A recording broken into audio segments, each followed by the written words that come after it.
In this video, I'm going to talk about my fears and some ideas that help me to overcome them.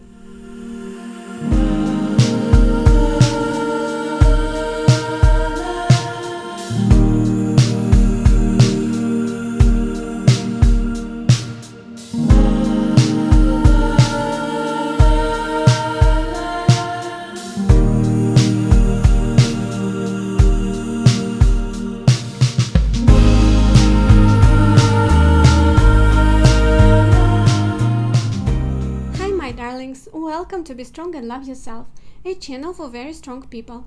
I'm Dasha Bisali, and I created this channel to share some information that helps me to be happier, with the hope that it will help you too. By no means I'm a scientist or a therapist or a doctor. I'm just an average person who likes to learn new things and share them with others. And English is not my first language, so sometimes I use the wrong words, make mistakes. I apologize for that. Please be patient. And in the beginning of this video, I want to say thank you to Justin for his kindness. And Justin, thank you for being very nice to me and for bringing a new meaning into my life and making my life more interesting. I'm very thankful for everything you do for me. Thank you so much. Now let's talk about fears. I will share with you some of my personal experience as example. Please be respectful. To me, it is hard to share personal experience, even though it looks like it's okay. It is really hard for me. But I feel like if I do that, maybe other people can benefit from my mistakes, my bad thoughts, and will have some improvements in their life by looking at my problems, if you will. So I have a counselor who helps me when I have some problems, and I usually talk to my counselor once in 2 weeks.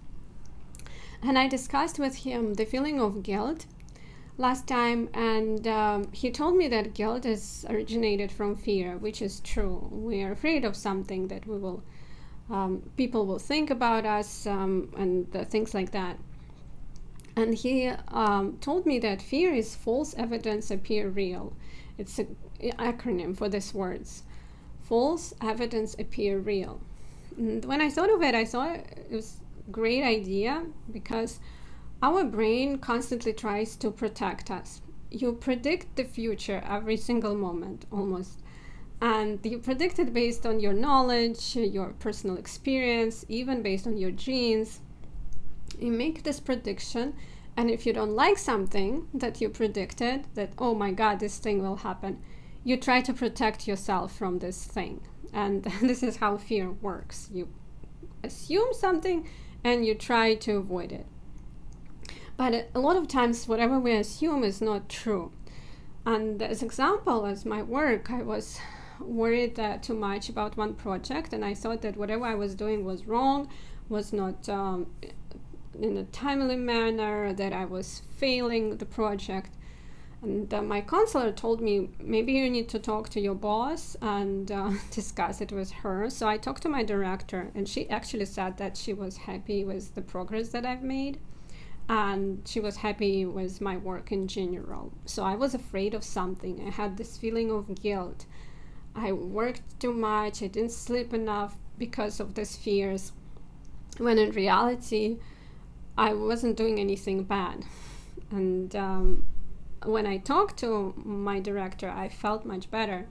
So sometimes we make assumptions, and the best way to get rid of these assumptions, if we make them about other person, is to talk to this person, and to talk very straightforward way. Share your feelings and your fears with the person. Of course, if you believe that the person is understanding.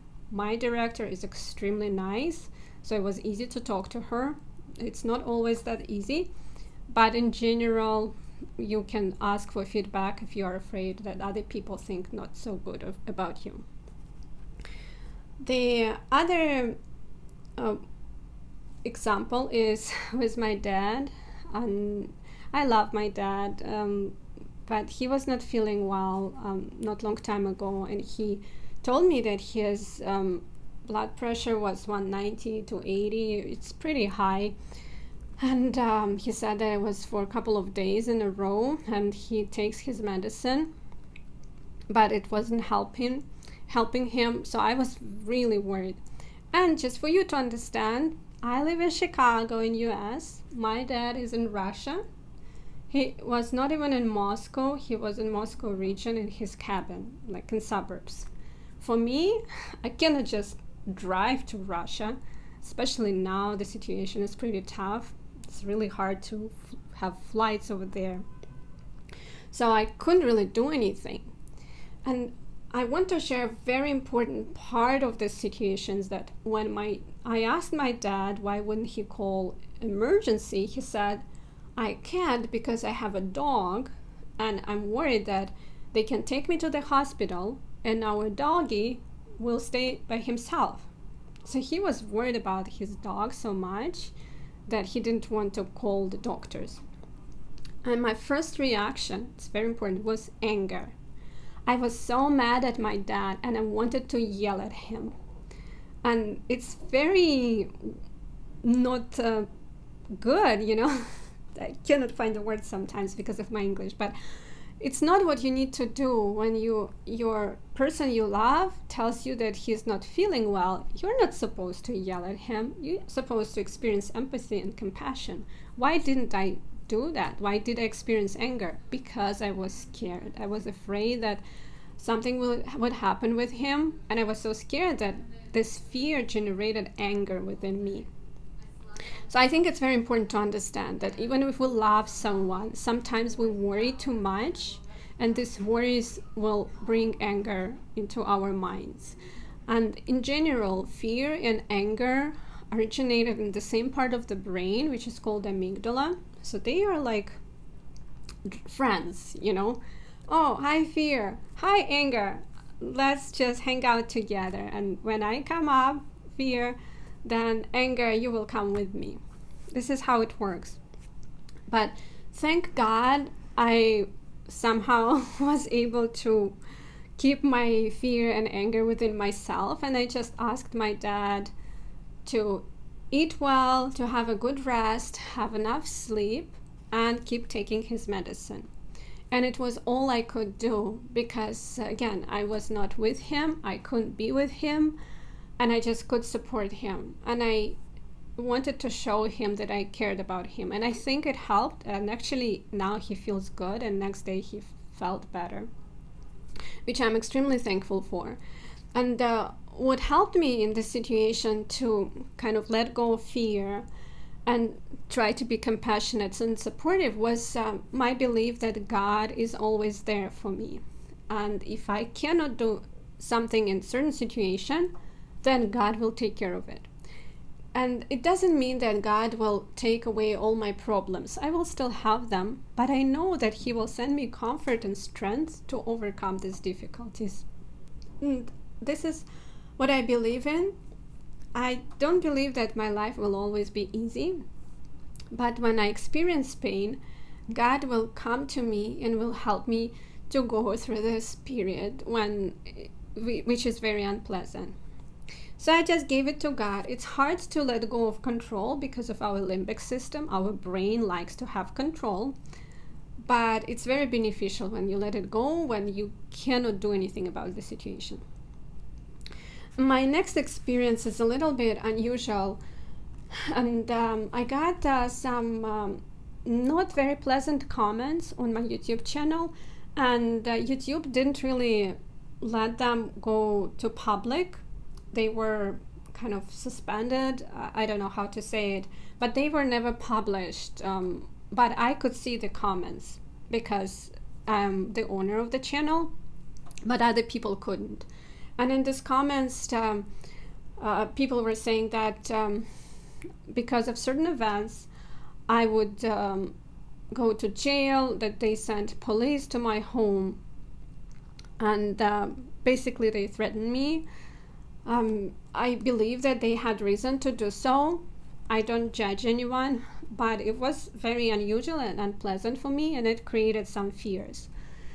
And I decided to face the fears, and I decided, okay, if someone wants to send police to my home, why wouldn't I call the police? So I called the police, I described the situation, what I knew, what I've done, and police told me that I shouldn't worry about anything, that I haven't done anything wrong, and I can just ignore these comments or say that I have nothing to hide. And this is kind of what I did. I thanked people for their concerns and told them that I have nothing to hide. So when you face your fears, when you are not trying to escape from something, and especially when you know that you haven't done anything wrong, it's better to face these fears and take actions towards solving the problem without trying to avoid it. And the other thing that I wanted to say about fears in general, that also what helps me a lot is getting new knowledge and educate myself in certain areas. So if I faced in my life something new that I don't have a lot of information about, and I'm a little bit afraid of something new, I try to learn about this something. And we are lucky nowadays. There are plenty of information out there. I ordered books from Amazon and I received them next day, so I can read some books about the area that I'm interested in. I can watch videos, podcasts of neuroscientists from Stanford, which this podcast has a lot of information. So let's say I'm interested in knowing more about the brain, so I can watch neuroscientist podcast about it for free. And also, we can also always look at other people's experiences. That's why I have my blog. I share my experiences, and if someone is afraid of something, maybe you watch my videos and you will be a little bit less scared. At least I hope so. So you can watch some vlogs of other people and learn their tools, and we can all learn from each other. So educating yourself, getting more knowledge will help you to make better predictions, and it also will help you to kind of get detached from your fears, because again, your mind creates action plans, and usually when you experience fear, these action plans somehow are related to aggression. Fear, aggression, friends. So if you don't want to be too aggressive, if you try to avoid this, if you don't want to cause yourself even more troubles in future, use this energy that is generated by fear to learn new things. It actually worked really well for me, and when I learn new things, I calm down, and I create for myself this environment where I think, okay, I just will take some time, will learn new things, and it will help me to solve my problem, and then I'm not that scared. And the other thing that helps me a lot is meditation. In April, May, approximately, I stopped practicing meditation daily for like 20 minutes. I was practicing daily, but maybe some 1 minute and sometimes 5 minutes. Not enough for my anxiety, and I became so much more anxious without it.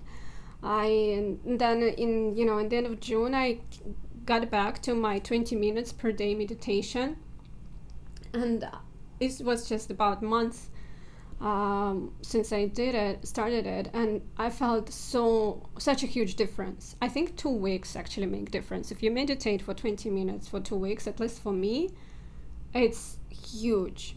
And meditation creates a space between my emotions and my action. I experience emotion.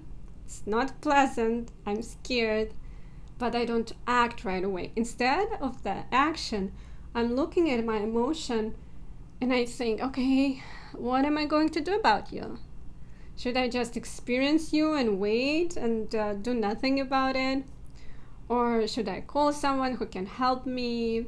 Should I seek for support? or maybe I should just read a book. So there could be a lot of decisions, but again, when you don't have this space, when you experience fear, first reaction usually is something negative. So meditation for me personally is very important. But I want to point out that if you have too much anxiety and you feel like it's too overwhelming, like for me was, about a month ago, I was not in a good place, please seek for professional help. People who are professionals, they know so much better how brain works and what actions you can take. So meditation is great, but when you feel that you have too much on your plate, your brain is goes too busy with thoughts, try to talk to a professional. And the other extremely important thing that I must talk about is sleep. And if I don't have enough sleep, I'm much more anxious. I have much more fears, and everything seems to be 10 times stronger than if I'm well rested. And if you don't have enough of rapid eye movement sleep for a long period of time, REM sleep, and you're a healthy individual, you're fine. If you don't have it, you can start hallucinating. So the absence of REM sleep can provoke hallucinations. This is how important sleep is. And you become out of reality. You see things that are not real. False evidence appear real. So please have good sleep and make it a priority. In general, healthy lifestyle is extremely important. But I feel like sleep affects brain so much, and fear is originated in our brain. It's very important to have a good sleep. I want to sum up everything really fast. Sorry if the video was a little bit boring. Now, just I'm almost there. Stay with me. Fear is false evidence appear real. Please keep this in mind. A lot of times we're afraid of things that are not real. Then our brain wants you to be protected, but remember that God protects you. If you don't believe in God, you can believe in life itself, that it will balance everything out. Then you can learn new things. It can be very helpful, and keep yourself busy with learning and educate yourself. Meditate and have a good sleep. In the end, I want to share with you one thought. I wonder what you think about it. That we don't want to have problems, but everyone does. There is no person on this planet who doesn't have problems. And the main problem is our desire to avoid any problem. And now I say the word problem a lot, but I think a lot of fears are created because we want to avoid every single problem. We don't want to have them. But if you accept the fact that you are going to have problems, life is not easy in general. Some people easier, for some people harder, but in general life is not easy. People die, people get sick, there are a lot of bad things happen in the world. But if you accept the fact that you are going to have problems and you are fine with that, you will have one problem less. You will have less fears. Please think about it. And don't forget to take care of your health. Health is always a priority. Be strong and love yourself. Love wins. Always.